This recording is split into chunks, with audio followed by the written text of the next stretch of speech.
And this is Kirti from Dil Se Culture. And we are here to talk to you today about porn addiction. What? Looking on our phones, getting it in, different places, hiding, Wow. Yeah, we're going to talk about it. So let's just go ahead and dive in. Yeah, Why are let's we dive doing in. this? Because this is a thing that's really going on Yeah. with a lot of us right now. We're in March, the end of March 2020. So those of us who know, we'll look back in our little time capsule and it'll be interesting to see what comes from all of this. But right now is a crazy time for basically the whole world. And so like never, people are in home Yeah. and looking for shit to do. Mm-hmm. And guess what a lot of us may be doing right now? It's all in the airwaves. And if you think we're not even being influenced, like if we're in an apartment complex, how many people in the place right now, you're getting hit with Wi-Fi of people logging in right now, checking out porn. So it's literally in the air. So let's talk about it. Yeah, and I think also what's really important is that right now, while everybody in the planet is being asked to stay indoors and not actually connect with it's almost like in some ways the shadow of everything going on right now is that while before people would hide away to do it, it's almost like right now there's permission. We're being told to stay in your homes, don't connect, and isolate yourselves, which is real beautiful breeding ground for all sorts of addictive behavior, right? Because you're left alone with yourself. And so lots of things can be coming up right now. And yes, we're talking about porn addiction, but really, I believe you can substitute so many things in place of porn. Marijuana, you could substitute any substance, cocaine, heroin, alcohol, cigarettes. You could substitute it with sex. You could substitute it with sugar, salt, shopping, coffee, right? These are all things that we go to when we feel that we're in the need of something and we are not able to get it. We go for a shortcut. Right. And this kind of goes with a lot of the other work that we do, which is about slowing down and taking your time. And so porn is one of those other fast food attitude types of habits that we've created here in the West to get our needs met. And then it creates a whole false belief system around connection with the feminine. And when we think we're actually connecting with the feminine through a synthetic piece, for me, it feels like we're actually wounding and damaging more of the feminine energy that is not fast food attitude at all. Right. The feminine energy is about flow and timing and allowing. But a lot of us just trying to get that happy meal. Yeah. You know what I mean? With the Totally. toy. We don't have You know? time. It's like quickly get it done. So I thought it'd be really cool to just ask you a couple questions. Sure, let's do it. I'm there. And I have my own experiences with it. If there's time, we could talk about that. But I think that for the work that we've done in our conversations, just asking you. So I was going to ask, what was your first experiences with porn? Wow. My first experiences with porn.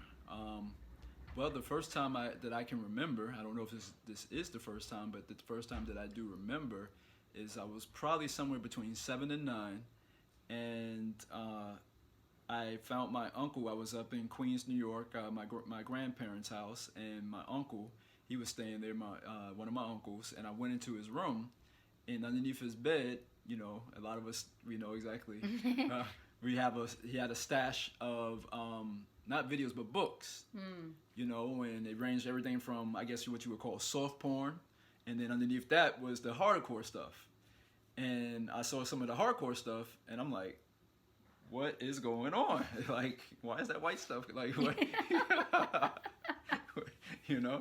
And it's so funny, in the mind of a child, is like, even though I didn't know what was going on, I knew not to just go take the magazines downstairs and like, look, everybody, look, this is cool. What is, something in me knew like I wasn't supposed to be seeing this. Maybe the naked bodies. Yeah, yeah. Something is just very interesting about that. How I'm not to say that everybody would react that, but I think a lot of us would. It's like, oh, wait a minute. And then you go up in the corner and then someone comes in, you act like you're not doing anything.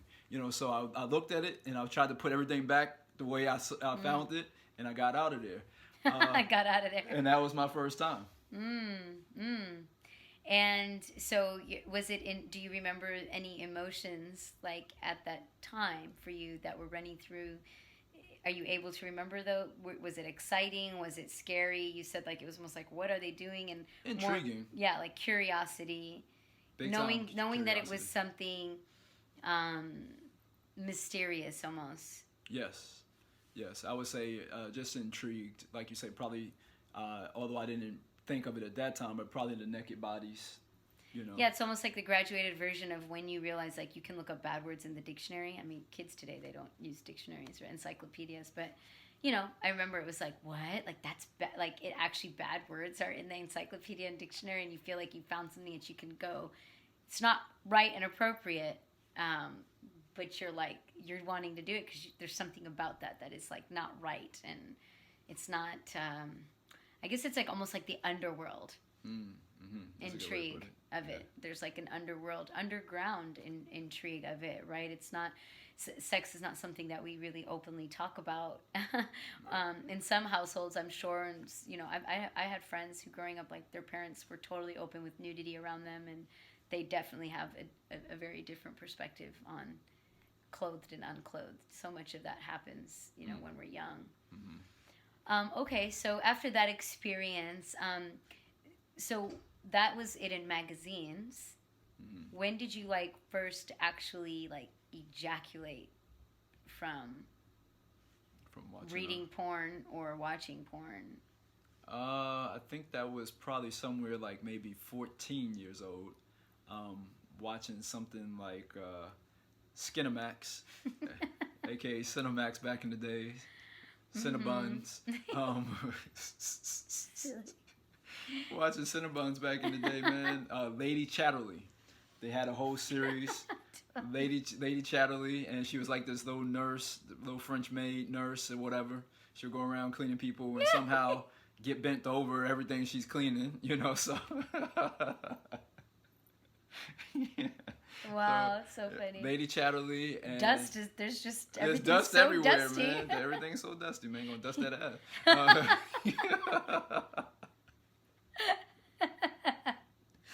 And he's like, let me sprinkle a little dust right here. Right, you missed a spot, motherfucker. And so yeah, that was Lady Chatterley back in the day, and then somewhere in there too, in my early teens, around that time too, I saw a movie with what was it, Wild Orchid. Oh, I know that movie. Yeah, with Mickey Rourke before he got all beat up, with the boxing and stuff, man. Mickey Rourke and this chick or whatever, and it was that was actually, I think, kind of more tastefully done. It was kind of like a soft porn. If I probably was to go, I never have looked back on it, but from what I remember, it was like, innuendos and things like that, but it was just very sexually charged. So those were the two that stand out. And so those were, and then I guess it's like once you find your, do you always want to go to a different, are you always looking for a different scenario, or did you have your go-to scenes So for me, as we're talking about the evolution of my porn watching, so then there was kind of like a break for a while. I think I didn't really get back into it until I got a computer. Oh, because technology, right? And then it was so accessible. Well, because it was the DVDs before that, right? The DVDs, and I think I actually got onto the online first, and then I started getting DVDs. I went backwards. Oh, okay. Yeah, because I kind of skipped VHS and stuff like that. I think I may have had one or two VHS. Dating myself totally here, It's big time. Kids are like, what is that? So the VHS and then DVDs, both then online and then going back to DVDs. Yeah. So did you have same scene or? Yeah, definitely. There were definitely ones that I like to replay sometimes, and the fantasy of it or whatever, or I thought the woman was hot or whatever, and just wanted to see it over and over again. And over and over and over again. And then other times it's just whatever, looking for something new. Well, what happens though, what I find is that intelligence needs variety, right? you know. So keep playing the same scene over and over again, then it's like, okay, well, I want to see this woman in another thing, or I want to see another woman, you know. And what I think the challenge for those of us who get addicted in some way to porn or other things, like if it's sweets, is the accessibility that we have now. Now that, you know, for me, it was like, oh, well, shit, I just put in, you know, okay, I want big booty black girl. Now I want big booty Asian girl. Now I want big, you know, like you're just able to just, it's all accessible. And that we have all this access now, like in all honesty, it's like Build-A-Bear. yeah, it's like Build-A-Bear. Build-A-Porn. We would not be able to do that back in the day. Like you think back to our grandparents or stuff like that. Like you wouldn't see that much variety. And right now it's in the palm of your hands, and we can just, so it's very accessible. Find what we want. Oh, very quickly. And it keeps those, I guess, oxytocin or different chemicals that are going on in the neural pathways, and then we keep wanting more. And so I have a question. Once you became sexually active, how did that affect your porn game, or did it not at all? So for me, my relationship with porn, and that's where I'm still working through, is porn was connected to sexual frustration for me. When I'm on Friday and Saturday nights, and I got stuff going on, didn't look at it. You know? Interesting. No need to.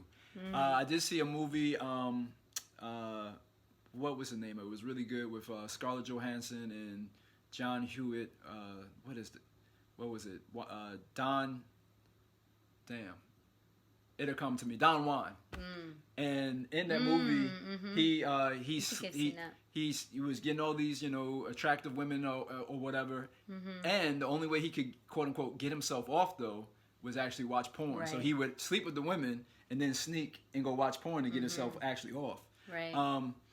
And so that wasn't the case for myself. Like I would be able to connect with real women. As long as I was doing that, I didn't even watch it. Interesting. I'm just thinking, like, I think that's very similar to addiction. Right.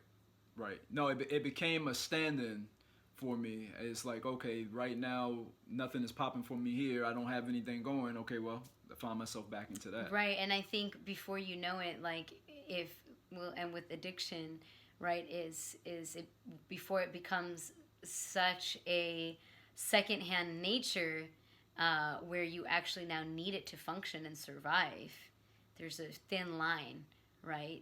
Which I think is what you're talking about in the movie Don Juan. And I know for me, one of my past relationships, I definitely, you know, was with my partner. It was like all day. I mean, I felt like it was, if I wasn't with him, we were both in the same place. That's probably what was going on. So it was kind of like, I think it had almost gotten to the level of, you know, and this is probably had just gotten to the level of, you know, when someone's drinking and needs it to survive, or they get the shakes and something like that. So definitely something about a reality, creating a reality, right? This idea of what it's going to give you.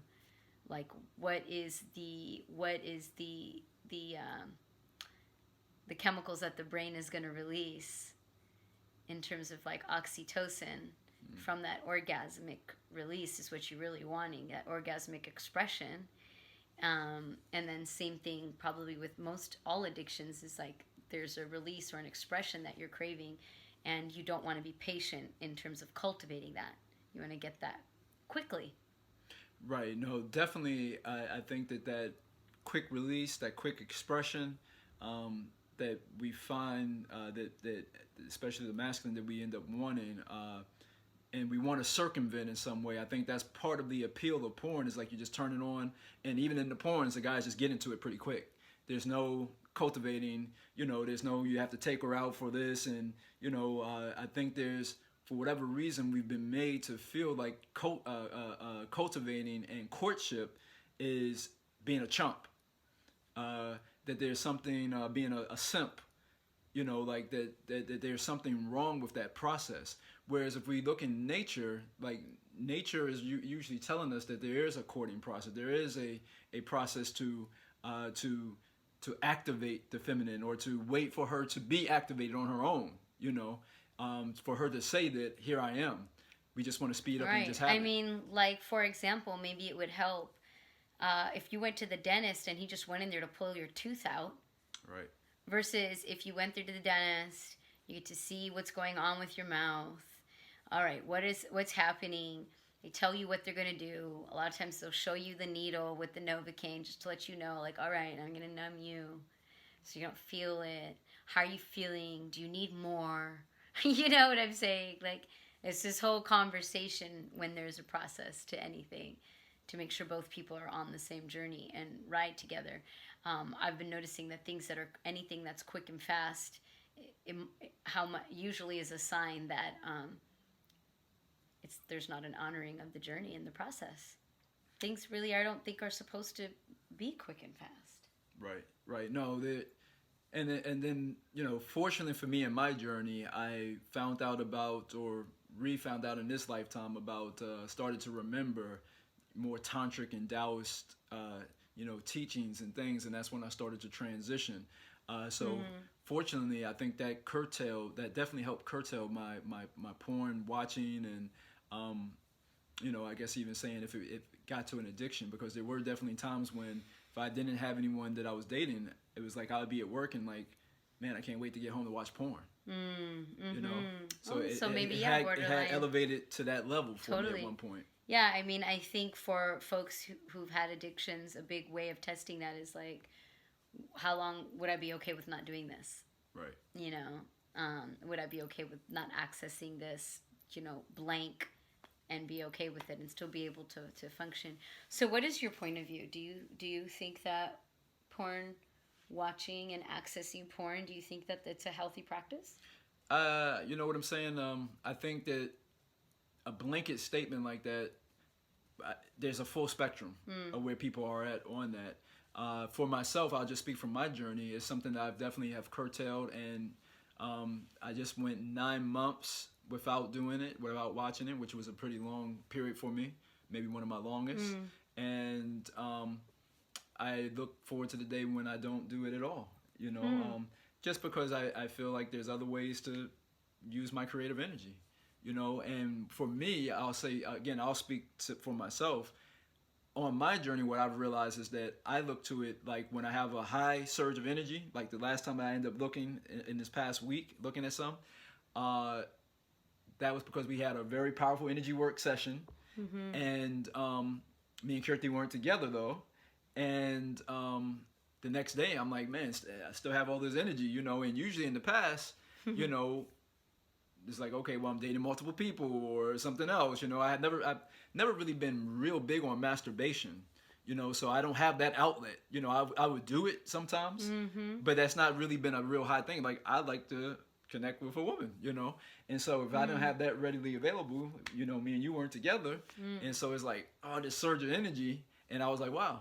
And I found myself on Instagram, and someone who liked one of my pictures, I went on their page, and then they had a porn star on there. And then I was like, oh, well, I haven't seen her talent before.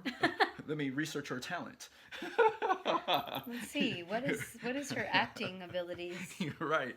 So I researched her talent a little bit, and then from there I kind of fell down the hole for a little bit.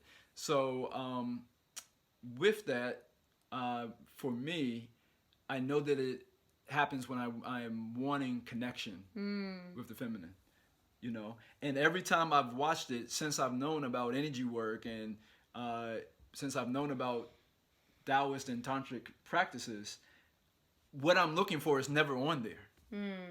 You know, I to have done now, and to being part of sessions and lovemaking where it's to such a charged up place where we're not even touching, and there's waves of orgasmic energy being shared between the two of us and everything, and or with a client and everything.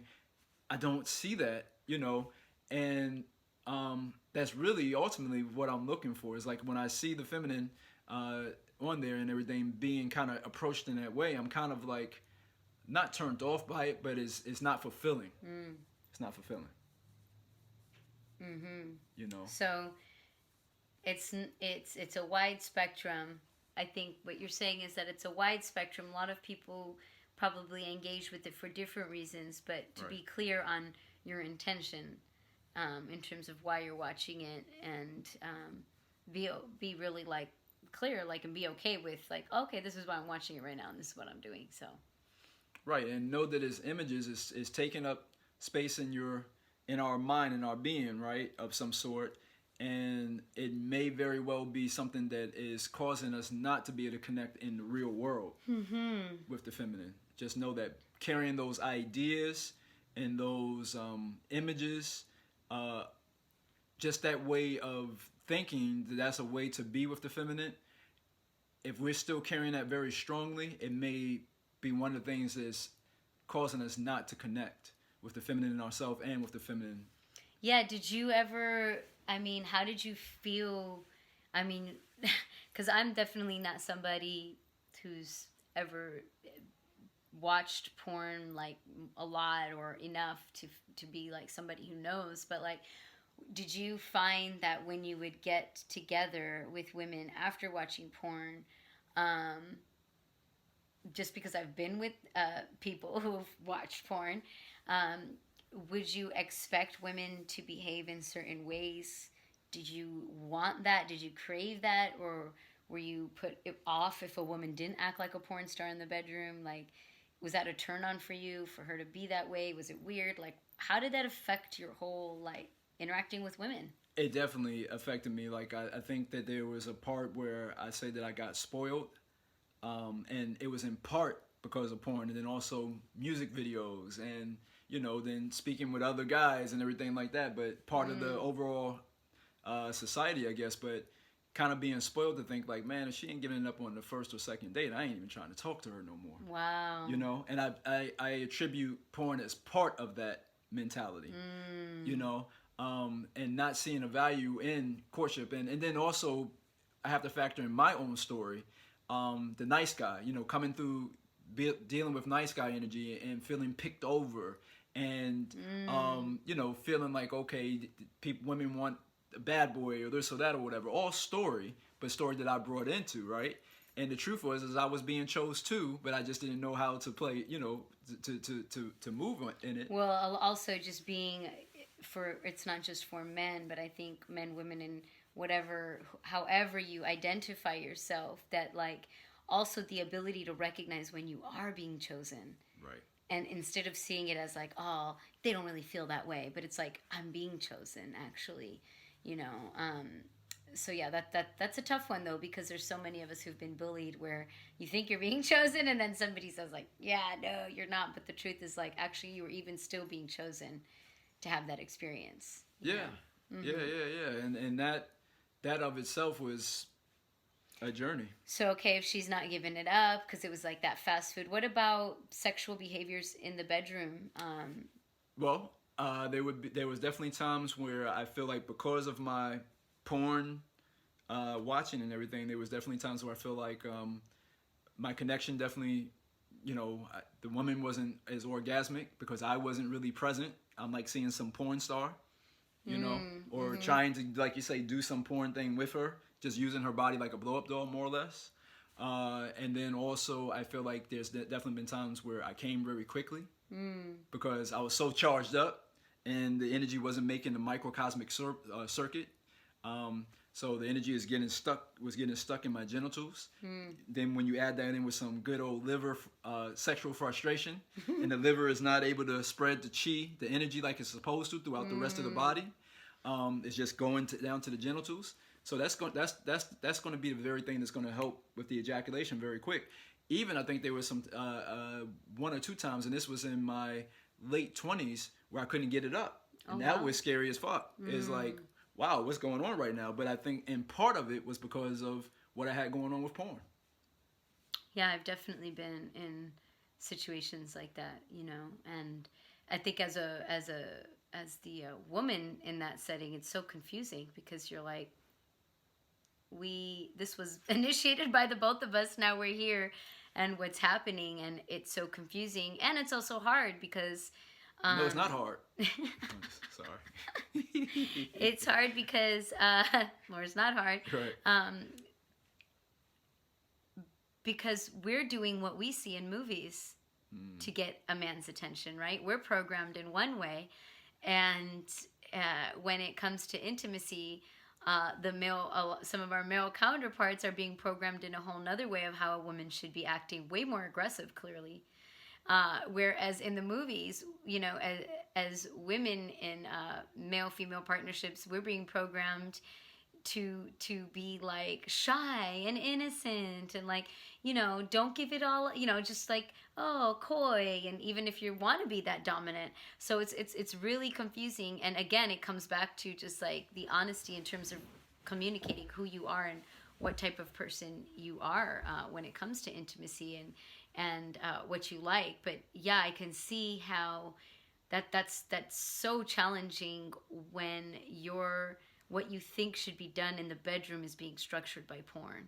That's I guess my main concern is for all the young men out there who maybe have not been sexually active, or fathers out there who are raising sons, you know, and their first exposure to what intimacy is porn. It's unfortunately that industry is not rooted in being run by feminine qualities, which essentially what a lot of men are watching that for is to be able to invoke and attract and woo the feminine, really. I mean, at the end of the day, all human beings want to feel loved, wanted, admired, adored, and truly valued, heard, and seen. But if you're just reenacting constantly what you see, like, that's not who you really are, right? So I think like my main concern would be people who watch that and think that that's the way it goes down. It doesn't. No, I mean, in the energy work sessions, and if you don't know what I'm referring to, if this is your first time watching one of our videos or whatever, just go through our things. You can see some of the energy work that we're talking about. But you can check out the cocooning one in ESR, and then also the one I did with my sister called Tantra and Sensuality. But we see sometimes in the sessions that we do that when people hit a ESR, expanded sensual response wave, they don't even sound like they do in porn, like with all the you know, like sometimes they do, but sometimes they don't. They make other sounds that don't sound quote unquote sexual, you know. So well, porn has even done that, where it's even defined the sounds that we need to make, and it's given a very small spectrum, and also the way women have to maintain their body hair. Right. You know,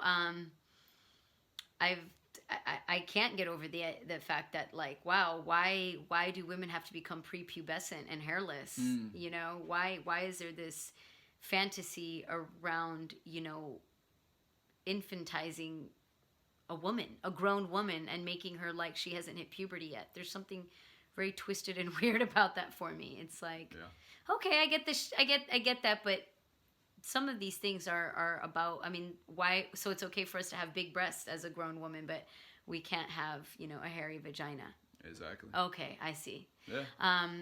So you know, that industry is rooted in toxic masculinity and toxic patriarchy that has certain rules and perceptions about not only women but also about race. You know, even if you look at race in the porn industry and the roles of people of color, a lot of times, like I said, I don't watch a lot of it, but I definitely do listen to a lot of podcasts about sensuality, and have heard lots of porn stars get interviewed, as well as have been friends with people who do that work or who are exotic dancers. And the deep-seated racism and homophobia in that industry is disgusting and really needs to be called out. And I think it's time for people to, if you are somebody that's interested in porn, why not, you know, yeah, we know there's Pornhub always, but why not seek out progressive companies that are actually trying to shift the dialogue around sensuality? I know that there are a lot of progressive companies that are trying to make things a little bit more feminine aligned, where men are actually seeing what women like and how they want to be touched. Also, for any young kids who haven't maybe had a sexual experience or are just starting their sexual experiences right now, or if you're women right now who are just realizing that, wow, I have had a sex life that's been filled of not being served myself, and I've only been serving my partner, and I don't really feel that I have felt pleasure for myself. Strongly encourage you to, you know, explore companies and explore folks. There are people out there, especially in the Tantra world, that are reclaiming what that type of connection looks like. Honestly, in a porn, there's a set and they videotape, they pause, they do all sorts of things so that they can keep going and maintain that. Like, that is not natural human behavior. Right. And it doesn't look anything like that. Yeah, either. When really. you read or hear about tantric practices where people keep going with sex, one thing to remember is that you have hands, you have tongue, you have your genitals, and you have energy. You have your auric field. All of that can interact and you can make love with. You know, your feelings, your emotions, all of that can touch each other with. So it's not just pumping and pumping and pumping and pumping like we see on the porn. Again, I'm not dogging that out, but we're talking about evolution. We're talking about expansion, and there's more to us than just that. Well, and I think a good point is, like, you're not dogging it out. It is one of the many ways we express ourselves, Right. sensually and sexually. That is one way to make love. Right. And it's just like the music industry. You know, we know there's conscious hip hop, but we don't hear it on the radio. Right? Right. So it's really important for us as human beings on the planet to consistently expand our consciousness, to know that what we are being fed is to program us in one certain way, and to always know that there are limitless, infinite possibilities of expression. And like Kirti just said, it's meant to program us and to make sure that we don't know about our limitless nature, our divine nature, and who we really are. And when people are free sexually, we're going to be free in all other ways. When we're free sensually, we're going to be free in all other ways, because the sensuality is the roots to the tree of life. So with that, Kirti, is there anything you would like to leave the family? No, I think just continue to ask yourself the question, what turns me on and why? You know, really ask yourself, why am I turned on by that? Where did I first experience that? Where was my first image of that? And really see, does it come from programming or something that's inspired by nature? And move towards the nature. And then you'll see yourself slowing down. And in this video, y'all, I'll say one last piece on it, but just so you know, I'm going to have another video where I go into some of this stuff myself, just by myself, on how to heal porn addiction. How was I able to go 9 months? And before that, it was a long stretch. And how have I been able to curtail it quite significantly for myself? I'll be going into some of the things in that video about how I've healed that myself, and so that it can help you also. It'll be more solution-based. This one, we just wanted to connect with you, let you know that we feel you, literally, about what you're going through out there. And the next video will be more solution-based. Lastly, in that, I want to end with this, is that the reason why I feel like I wanted to heal the pornographic stuff going on for myself is because I met a woman who was in porn. She was actually in... forget what year, but maybe around 2015. No, it would have been earlier than that. Maybe 2013, 2014. She was listed in the Maxim Top 100 New Porn Stars. When I met her, I didn't know she was in porn. She hid that from me for a while, actually. And then we started talking, and I found that out about her and everything. And she was actually trying to get out the industry, but she actually had a young son. And she wanted to stop doing it, but she also needed to make that check, make that money. And it's good, quick, easy money. So anyway, long story short, you know, that really tugged at my heart, you know, quite a bit. And I felt out of contact with her and everything. But the thing is that I never forgot it. And for me, it was like, man, just seeing that on a human level, like this is someone who she's trying to get away from it and she's still being caught back into it. And seeing her as a beautiful being who had dreams, and no one cares about that in the porn world. They don't, a lot of times, because like Kirti said, it is one of those things that is meant to keep our circumference, our vision, our self-image of ourselves very small and limiting. No one cares about the beautiful person that this woman was outside of her body. And she had quite a mind and everything, you know? So anyway, I say all that to say that was one of the reasons why I wanted to heal that in myself. And that's crazy because it makes also sense to what we were saying, like in terms of, you know, how we started the video of like, you know, the steps that it takes to get up to somebody's temple of their divine. You know, each step is getting to know that person. And yeah, you know, looking in nature, I was just thinking, I was like, well, in nature, people do, not people, but animals and things, they do mate pretty wildly and quickly, and they just get together. But the truth is, for what it took for that whole ecosystem to get together, right, to create the setup and the settings for that to happen is quite tantric, and is quite time consuming. And there's a way to to honor the primal, to honor the beast, to honor the dog. We're not talking about, so that's what I'll talk more about in the healing the porn addiction video, the actual solutions, because don't get it twisted.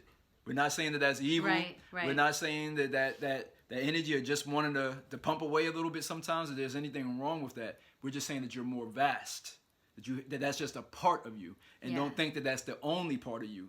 You know, that you're way bigger than that, you know, that's just a part. So anyway, again, I'm Shofar from Faux Show Energy Work. I'm Kirti from Dil Se Culture. And we thank you for tuning in with us, for sure. We appreciate you. If you like this video, please like, subscribe, and share it.